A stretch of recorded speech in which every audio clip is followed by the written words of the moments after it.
Hello, chào mừng các bạn đến với kênh của mình các bạn. Hôm nay mình sẽ chế tạo cái xe mẫu xe không động cơ này thành xe đầu kéo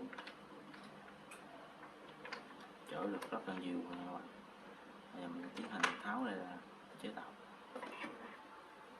Các bạn xem chú ý xem kỹ video mình làm.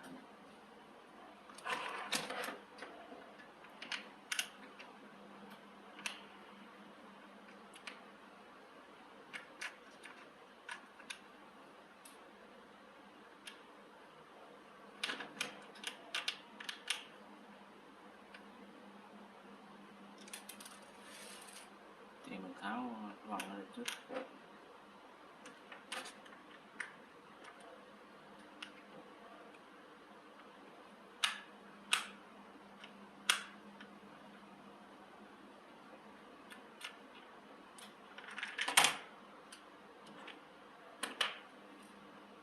Mình bỏ luôn cái vòng đầu.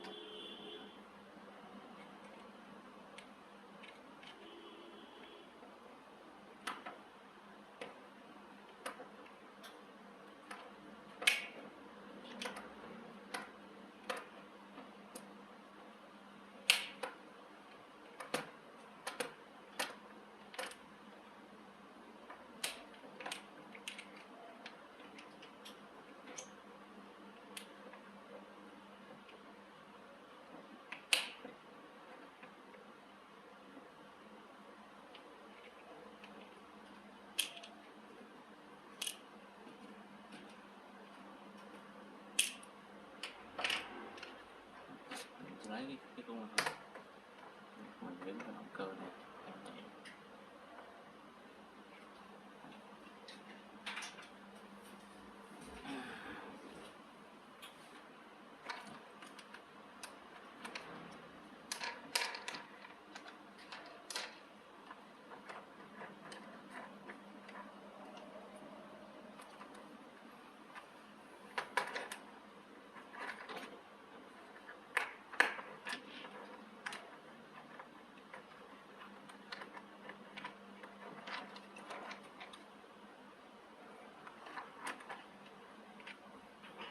này để chứa siêu vậy đó.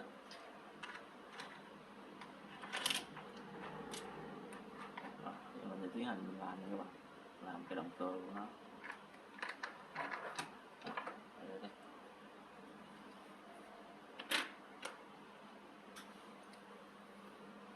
Đây là cái mẫu mình sẽ tháo cái mẫu này, không có làm mẫu đâu chuyển thế này.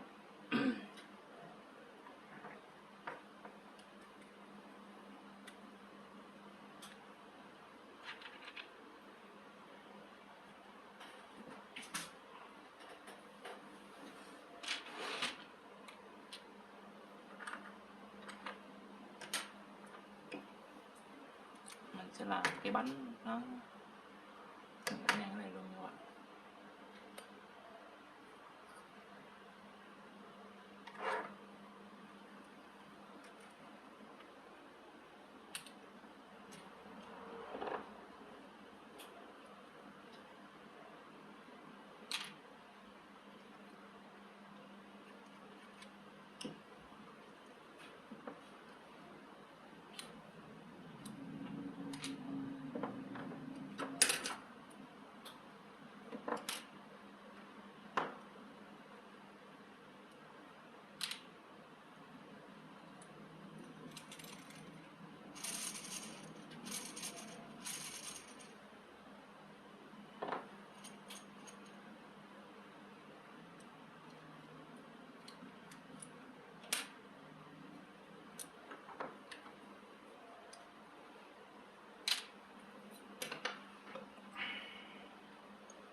nối hai cái cung gương, cái cung xe này các bạn, đã chắc chắn.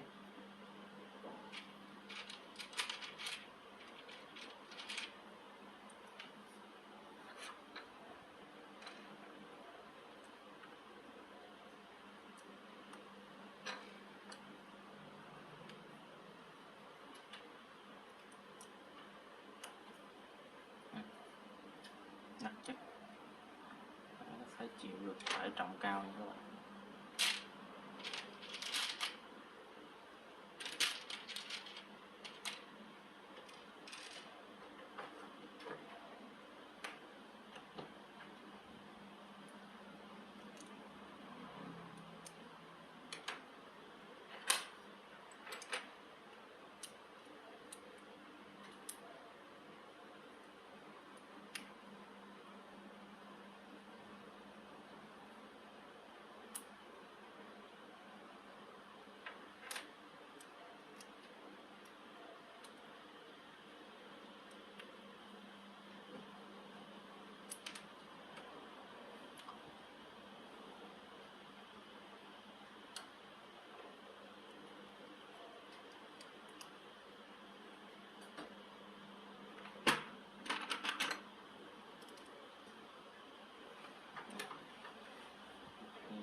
Xong cái phần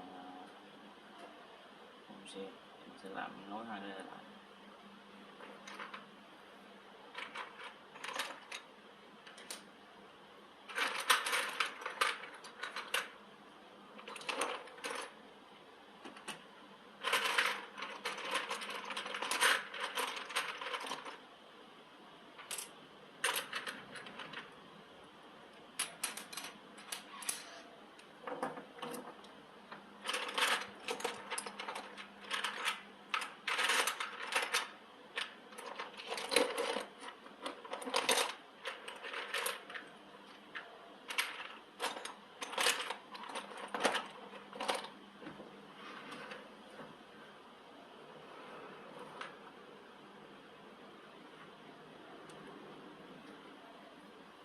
Mình sẽ nói xe đó sẽ là mình gắn bánh xe này rồi.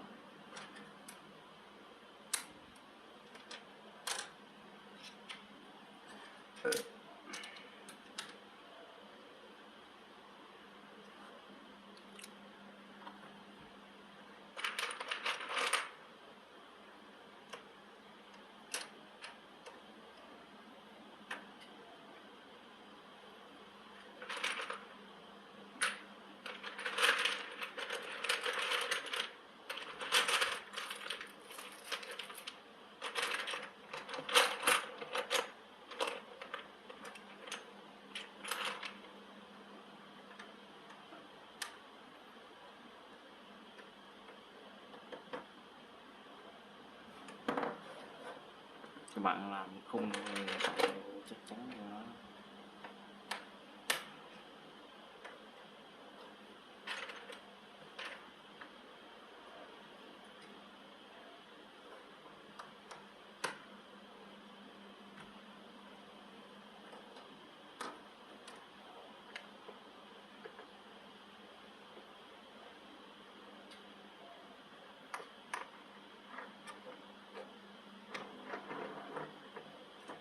Giờ mình sẽ đánh bánh xe trước để điều phối nó. Mình sẽ cơ cho lên.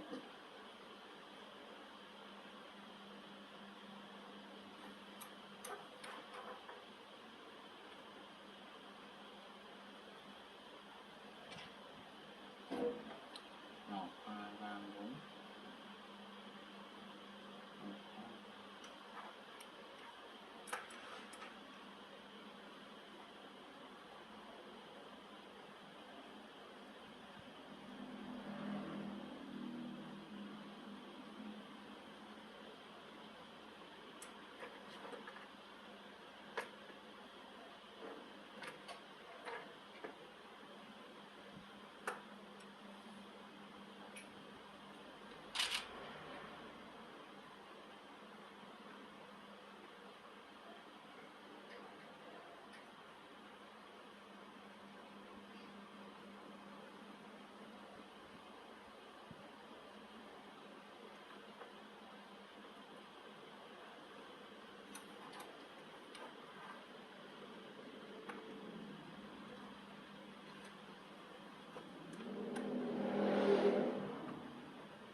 mà sẽ gắn động cơ trục cho cái bánh xe này nha các bạn.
Dây cái mặt cái căng này các bạn.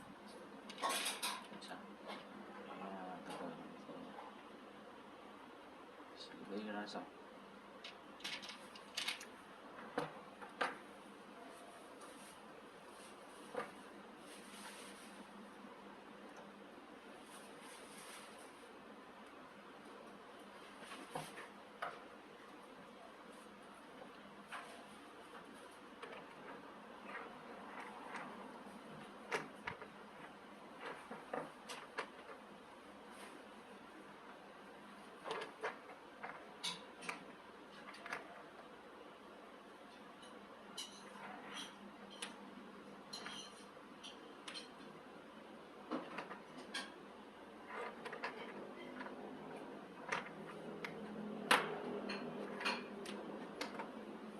Cho chị thử một động cơ.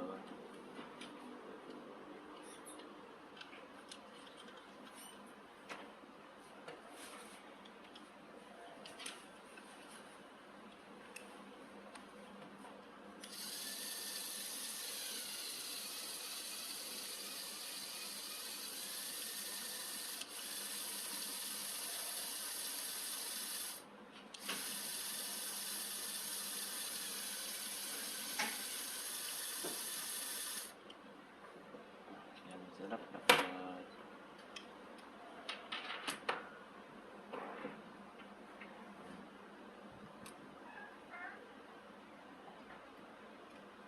Dây này mình dùng tới 2 động cơ nha các bạn, nó sẽ rất mạnh.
chế cái xe xíu rồi mình sẽ các bạn để cho nó chạy thử.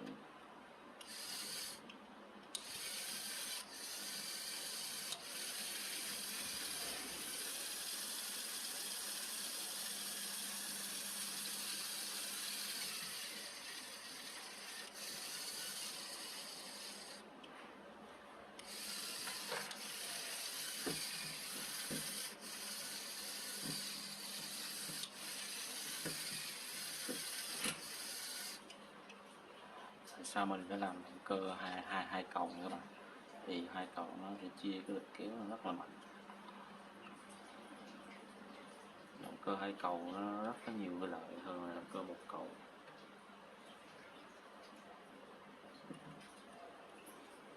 Với lại làm dây thun là nó có cái độ rơ các bạn. Về số nó cũng dễ.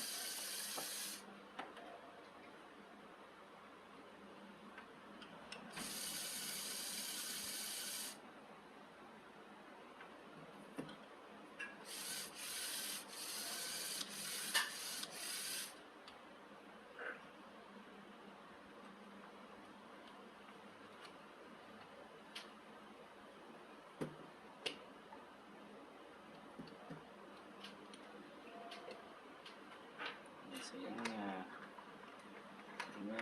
gắn cái phần này vào rồi mình phải đổ lên một xíu các bạn.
đó thì mình dùng súng bắn keo, giờ trời súng bắn keo nóng mình sẽ cố định.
Pro với Docker và Ranker cái nào sẽ mạnh hơn. Chú ý thì đổi video này để biết rõ.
Rồi, giờ mình sẽ bật xuống lên, mình sẽ nối hai cái phần lại nha các bạn.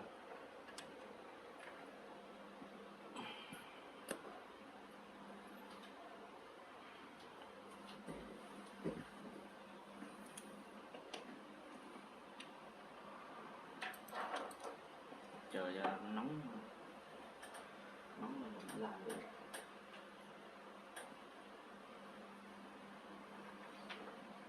Trong khi chờ đợi mình sẽ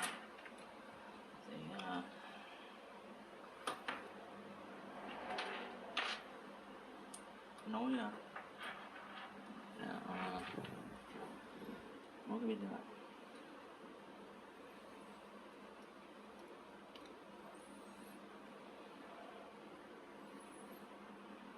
Đưa pin cho hết về sau cho nó giảm cái tải trọng của xe tự nhiên các bạn.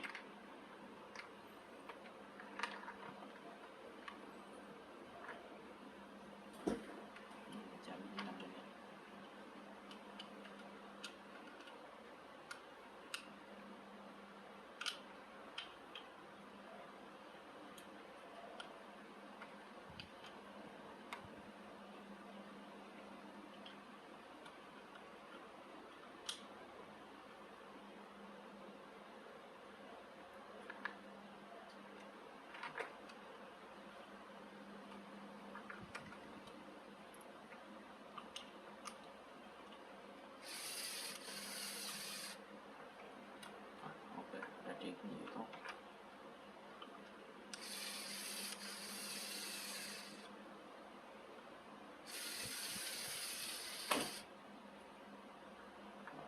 Bây giờ mình sẽ hàn cái này các bạn.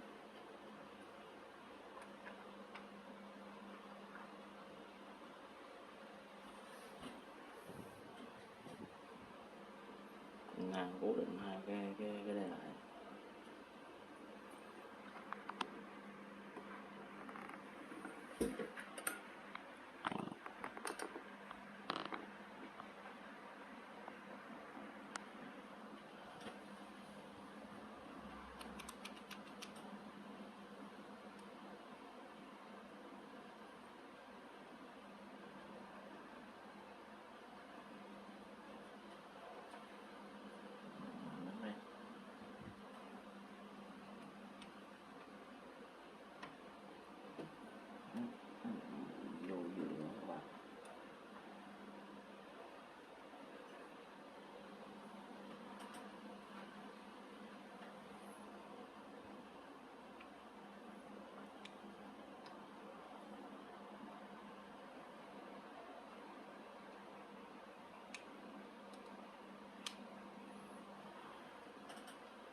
Nó khô là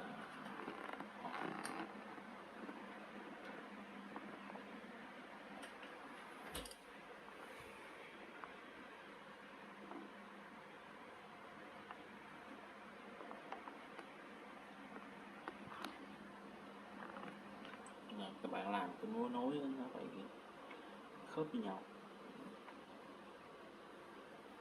Bây giờ mình chở bao nhiêu đồ lên được, chở bất cứ cái gì thôi được đó.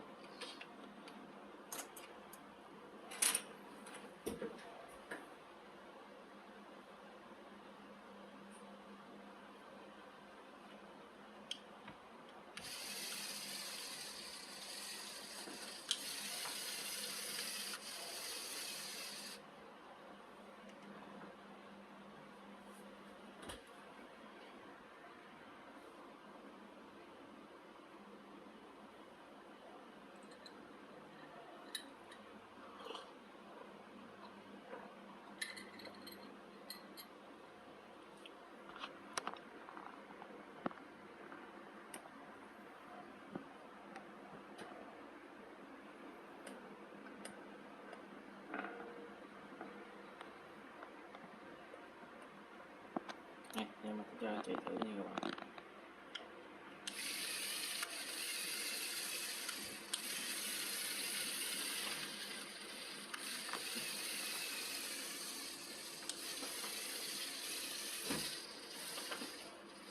Động cơ hai cầu thì nó leo dốc rất là ok nha các bạn. Mình làm cái nối như thế này mình dùng để leo qua dễ.